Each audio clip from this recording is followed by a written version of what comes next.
So dear students, in today's video we will discuss class 8 chapter number 9 reproduction in animals. सबसे पहले अगर हम starting की बात करें, प्रीवियस क्लासेस में हम रेस्पिरेशन, डाइजेशन, सर्कुलेशन ऐसे प्रोसेसेस पढ़ चुके हैं. इस चैप्टर में हमने एक और प्रोसेस के बारे में पढ़ना है, दैट इज़ द रिप्रोडक्शन. अब रिप्रोडक्शन ज़रूरी क्यों है? It is required for the continuation of life from generation to generation. It is one mark question कि why there is a need of reproduction, क्यों ज़रूरी है reproduction? क्योंकि generation to generation species के continuation के लिए reproduction process बहुत ज़रूरी है. अब बात आ जाती है what are the modes of reproduction यानी types. reproduction के दो टाइप हैं. One is sexual reproduction, another is asexual reproduction. Sexual reproduction basically involve two parents. यहाँ दो पेरेंट्स होंगे, प्रोडक्टिव सेल्स के बीच में फ्यूज़न भी होगा, फर्टिलाइजेशन अकर होगी. अगर हम एसेक्सुअल रिप्रोडक्शन की बात करें तो यहाँ पे सिंगल पेरेंट रिक्वायर्ड है और कोई भी फर्टिलाइजेशन या फ्यूज़न नहीं होता. इसके बाद हमारे पास यहाँ पे इम्पोर्टेंट आ जाता है कि मेल रिप्रोडक्टिव ऑर्गन्स. देखो, अगर आप डायग्राम की बात करेंगे तो हमारे पास 3-4 लेबलिंग्स ज़रूरी है जो हमें याद होनी चाहिए, क्योंकि यही डायग्राम बेस हैं. क्लास 10th में सेम डायग्राम आएंगे और ये डायग्राम बोर्ड की क्लास में भी पूछे जाते हैं. सबसे पहले अगर हम बात करें तो यहाँ पे आपको दिख रही होंगी टेस्टिस. 1 पेयर होता है यानी 2 टेस्टिस होंगी मेल रिप्रोडक्टिव सिस्टम में. टेस्टिस है वो कनेक्टेड है स्पर्म डक्ट से, जिसको वास डिफेंस भी बोलते हैं. ये है यूरिनरी ब्लैडर, यूरिन टैंक, ठीक है. इसके बाद है पेनिस और ये अंदर जो पाइप है ये है यूरेथ्रा, ठीक है, जो कि स्पर्म्स को और जो यूरिन है उसको निकालने में मदद करती है, ठीक है. तो this is all about the male reproductive part. आपको याद क्या रखना है कि importance of testis. Testis produce male gamete. जो यहाँ पे गैमेट वर्ड है ना, इसका मतलब क्या है? सेक्स सेल्स, या जिसको हम रिप्रोडक्टिव सेल्स भी बोल सकते हैं. तो मेल गैमेट्स यानी सेक्स सेल्स प्रोड्यूस कौन करता है? टेस्टिस. और उन सेल्स का नाम क्या है? स्पर्म. स्पर्म सेल्स हैं जो कि रिप्रोडक्टिव सेल्स हैं, काफ़ी इंपॉर्टेंट है रिप्रोडक्शन के लिए. वो दोनों टेस्टिस बनाती हैं और ये लाइफ लॉन्ग प्रोसेस है, ठीक है. प्यूबर्टी में ये स्टार्ट हो जाता है और ये लाइफ लॉन्ग टिल डेथ ये प्रोड्यूस करती रहती है. स्पर्म का डायग्राम देख लेते हैं. स्पर्म के डायग्राम में 3 मेन लेबलिंग्स हैं. First of all head, middle piece and tail. यहाँ पे हेड काफ़ी इंपॉर्टेंट है. हेड क्यों इंपॉर्टेंट है? क्योंकि ये क्या है? न्यूक्लियस है. और आपको पता है nucleus is the brain of the cell. यहाँ पे टेल का भी इम्पोर्टेंट फंक्शन है. टेल मूवमेंट में हेल्प करती है, क्योंकि फर्टिलाइजेशन में आप देखोगे कि वो यूट्रस से होते हुए फेलोपियन ट्यूब से ओवरी तक जाते हैं, तो उसको मूवमेंट में हेल्प कौन करता है? ये टेल, ठीक है. और जो टेस्टिस हैं वो मिलियंस ऑफ स्पर्म कैरी करती हैं, ठीक है. और इन सेल्स का साइज़ काफ़ी छोटा होता है, ये माइक्रोस्कोपिक है. अब हम बात कर लेते हैं फीमेल रिप्रोडक्टिव ऑर्गन की. फीमेल रिप्रोडक्टिव सिस्टम में आपके पास फिर से 4-5 लेबलिंग आ जाएंगी. यहाँ पर भी टेस्टिस की तरह क्या है? ओवरीज हैं जो कि फीमेल गैमेट सेल प्रोड्यूस करती हैं. जो फीमेल गैमेट्स हैं उनका नाम है ओवा, ओवम या फिर एग सेल्स. ये 3 नाम से उनको जाना जाता है. जो नंबर ऑफ ओवाज है वो काफ़ी कम है. इन ए मंथ ओनली 1 ओवा is released by the ovaries, ठीक है. और वो भी आइदर ऑफ द ओवरी है. इसके बाद ओवरी कनेक्टेड है यूट्रस से वाया ओविडक्ट, जिसको हम फेलोपियन ट्यूब भी कहते हैं. इसके बाद है जो ग्रोथ ऑफ द बेबी होती है वो होते हैं यूट्रस में, यहाँ पे. This is the vagina. और यहाँ पे क्या होता है? सर्विक्स होता है. वजाइना को यूट्रस से कौन जोड़ता है? सर्विक्स. लाइकवाइज जो फीमेल गैमेट है एग ओवा, how it is look like? It have spherical shape. Centre में आपको मिलेगा nucleus, that is the brain, और यहाँ पे क्या है? साइटोप्लाज्म. ठीक है। अब फर्टिलाइजेशन प्रोसेस समझते हैं। Fertilisation process is basically the fusion of male and female gamete. Fusion का मतलब क्या है? जुड़ना। जब male cell female sex cell के साथ कंबाइन करता है तो उस प्रोसेस को क्या कहा जाता है? फर्टिलाइजेशन। और ये सेक्सुअल रिप्रोडक्शन का ही पार्ट है, क्योंकि ए सेक्सुअल रिप्रोडक्शन में तो गैमेट्स होते ही नहीं। अब क्वेश्चन आ सकता है कि जब फर्टिलाइजेशन हुआ तो प्रोडक्ट क्या मिला, यानी जब वो कंबाइन हुए तो बना क्या उनसे बना ज़ाइगोट। याद रखने वाली बात क्या है? अब जो मेल गैमेट है उसके पास भी एक न्यूक्लियस है, फीमेल गैमेट है उसके साथ भी एक न्यूक्लियस है।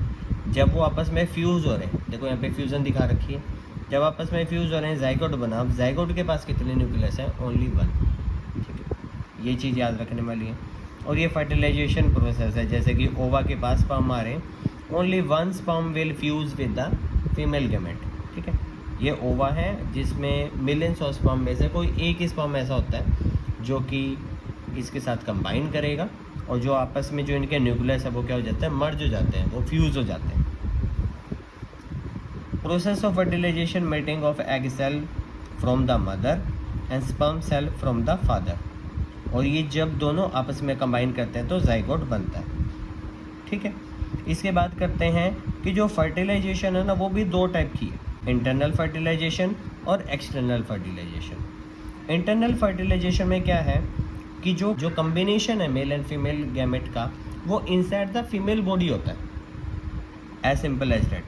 जैसे कि कुछ एग्जांपल है ह्यूमंस में, काउज में, डॉग्स में, हेंस में। इंटरकोर्स के दौरान क्या होता है कि जो मेल गैमेट है वो फीमेल गैमेट के साथ कंबाइन करता है और उससे क्या होता है? फर्टिलाइजेशन। ठीक है, यहाँ पे हमारे पास आता है IVF। इसकी फुल फॉर्म काफ़ी इंपॉर्टेंट है, इन विट्रो फर्टिलाइजेशन, जिसको हम टेस्ट ट्यूब बेबी के नाम से भी जानते हैं। कई बार सिचुएशन ऐसी होती है, डिपेंड अपॉन द इंडिविजुअल, कि जो फीमेल बॉडी है उसके अंदर जो फर्टिलाइजेशन होना होता है वो सही से नहीं हो पाता। वो कई कारणों से हो सकता है, या तो जो स्पर्म है वो काफ़ी वीक है, वो कंबाइन नहीं कर पा रहे हैं, या ओवा में कुछ डिसएडवांटेज है कि वो कंबाइन होके वो ज़ाइगोट नहीं बना पा रहा है। कई बार ऐसे इश्यूज़ के कारण जो फीमेल है वो मदर नहीं बन पाती, तो वो IVF का सहारा लेती हैं। IVF में क्या होता है, जो फादर है वो अपना स्पर्म डोनेट कर देते हैं, फीमेल वो अपना ओवा डोनेट कर देते हैं, और जो डॉक्टर्स हैं वो लैब्स के अंदर उनको एक पर्टिकुलर सूटेबल कंडीशन देके उनको फ्यूज़ कराते हैं। और जैसे ही ज़ाइगोट बन जाता है और वो एम्ब्रियो में कन्वर्ट होना शुरू हो जाता है, उसके बाद उसको फीमेल बॉडी में एंटर कर देते हैं, ताकि अब वो नेचुरल तरीके से बेबी को जन्म दे सके। जो इस तरह के जो बेबी बोर्न होते हैं उनको टेस्ट ट्यूब बेबी कहा जाता है। ठीक है, कई सारी मूवीज़ भी हैं इस बेस पे, गुड न्यूज़ और विकी डोनर, जो ये मूवीज़ हैं उसमें IVF को ही प्रमोट किया गया, and it's very common thing. ठीक है, अब देखो एनिमल में जो फर्टिलाइजेशन होता है वो जनरली इनसाइड होता है, लेकिन कुछ एनिमल्स में जो फर्टिलाइजेशन है वो फीमेल बॉडी के आउटसाइड होता है, जैसे कि पानी के अंदर। अब होता क्या है, रेनी सीजन में या स्प्रिंग में जो फ्रॉग्स हैं या टोड्स हैं, they move to the pond की तरफ जाते हैं, स्लोली फ्लोइंग स्ट्रीम की तरफ। When the male and the female come together in the water, the female lay 100 of eggs. ठीक है, वो 100 ऑफ एग्स लेकर देती है। अनलाइक जो हैन है, फ्रॉग एग है, it is not covered with the shell. जैसे कि जो मुर्गी के अंडे होते हैं उस पर काफ़ी हार्ड शेल होता है, लेकिन जो फ्रॉग के एग्स हैं उन पर कोई हार्ड कवर नहीं होता, काफ़ी डेलिकेट होते हैं, वो जेली लाइक मटेरियल होता है उनके ऊपर जो उनको प्रोटेक्ट करता है। अब उन्होंने एग ले तो कर दिए, the female deposited sperm over them. Female ने एग ले कर दिए, अब मेल क्या करता है, वहाँ पे स्पर्म रिलीज़ कर देता है। जो स्पर्म है वो आपको पता है कि वो मूवेबल है, वो स्विम करते हुए क्या करेंगे, वाटर में उनके पास चले जाएंगे, क्योंकि उनके पास लॉन्ग टेल है।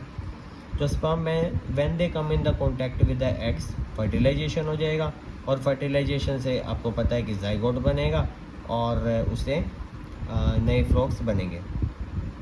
इस टाइप के फर्टिलाइजेशन को ही क्या बोला गया है, एक्सटर्नल फर्टिलाइजेशन, क्योंकि फीमेल की बॉडी के अंदर नहीं हुए हैं, ये बाहर हुए हैं।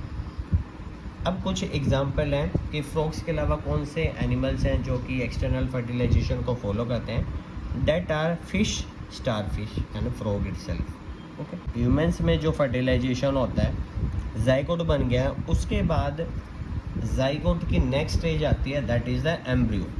और एम्ब्रियो की डेवलपमेंट कैसे होती है वो देखते हैं।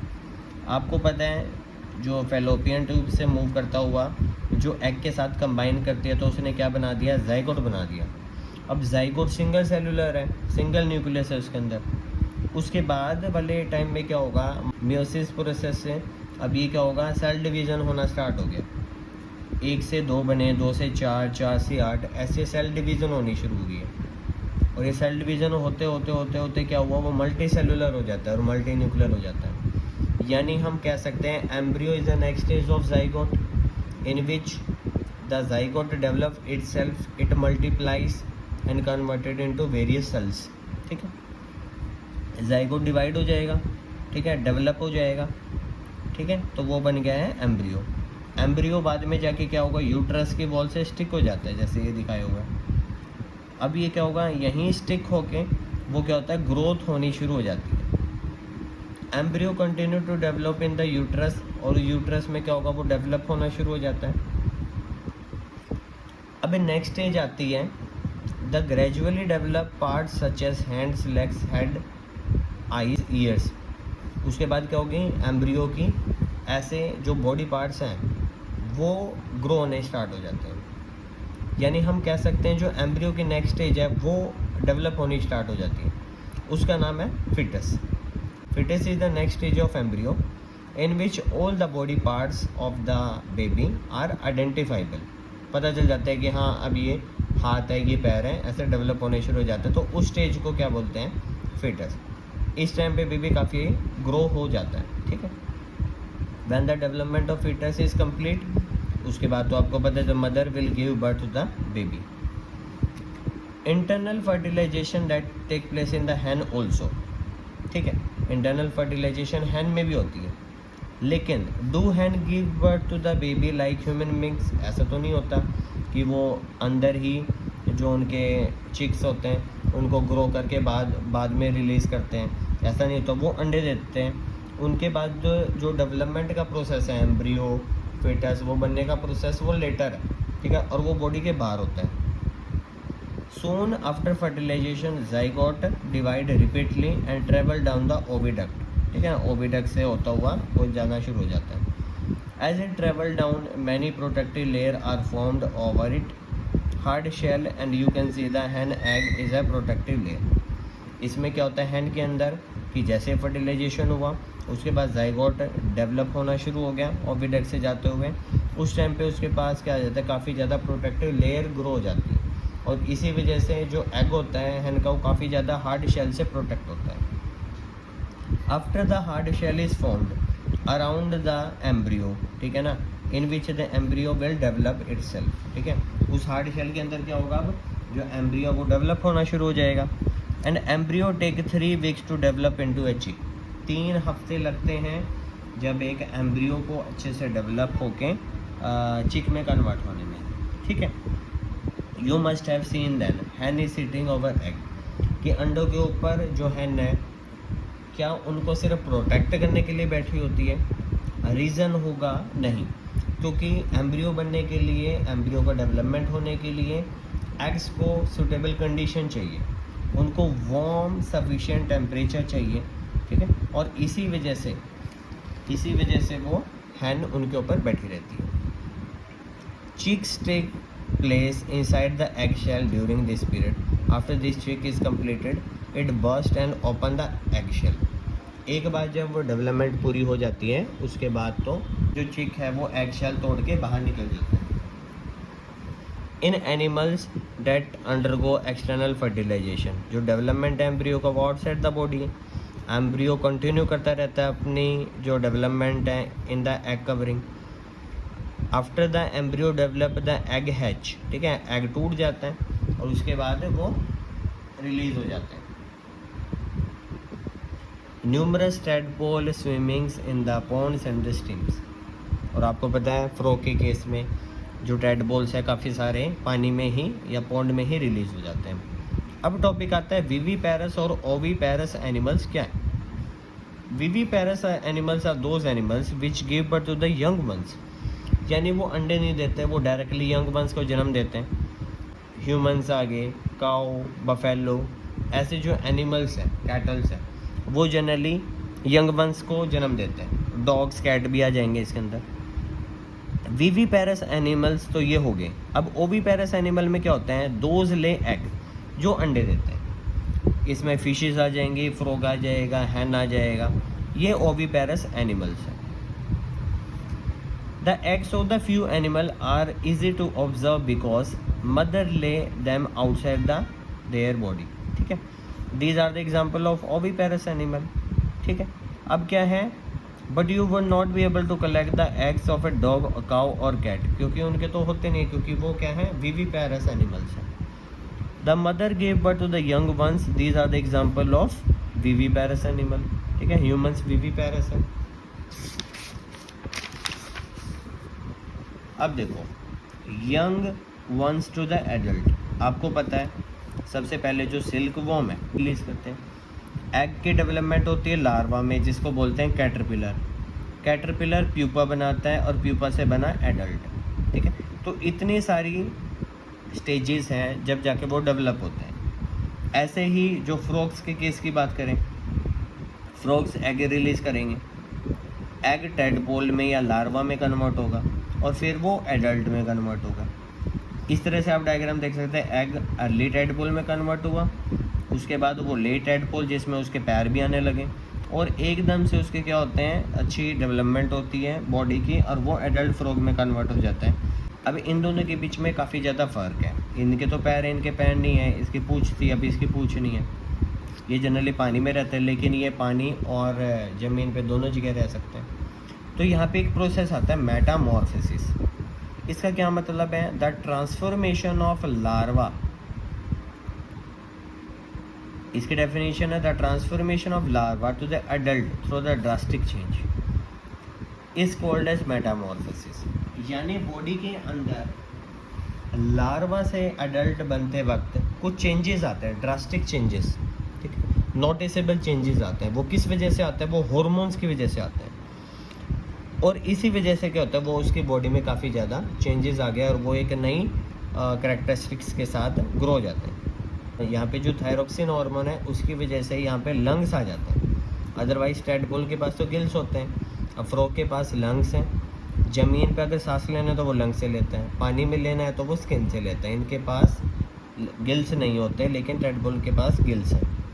एसेक्सुअल रिप्रोडक्शन की बात करें, it is a type of reproduction in which single parent is required. एक सिंगल पेरेंट रिक्वायर्ड से ही क्या हो जाएगा, नई स्पीशीज़ का जन्म हो जाएगा।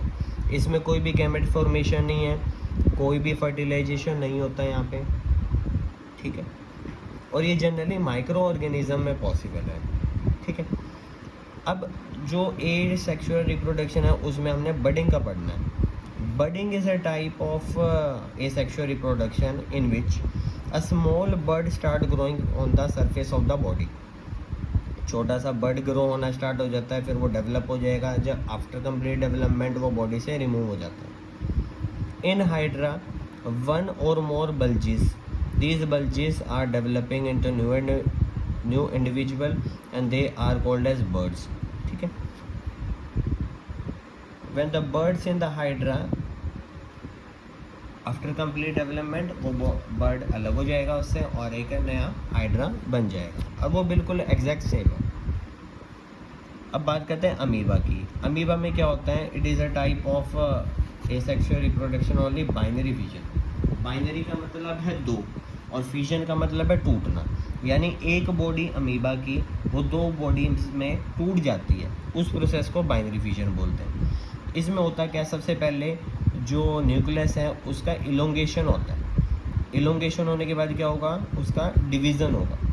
डिवीज़न होने के बाद जो बॉडी है वो इलोंगेट करेगी, तो डॉटर अमीबाज में ब्रेक डाउन हो जाती है, ठीक है। तो ये मदर थी और ये डॉटर अमीबा। इस टाइप की रिप्रोडक्शन को बाइनरी फ्यूजन बोला गया है। It is a type of asexual reproduction in which animal reproduce by dividing their body into two individual. This is called as binary fission. और बाइनरी फिशन अमीबा के अलावा paramecium में possible है, लेशमानिया में possible है।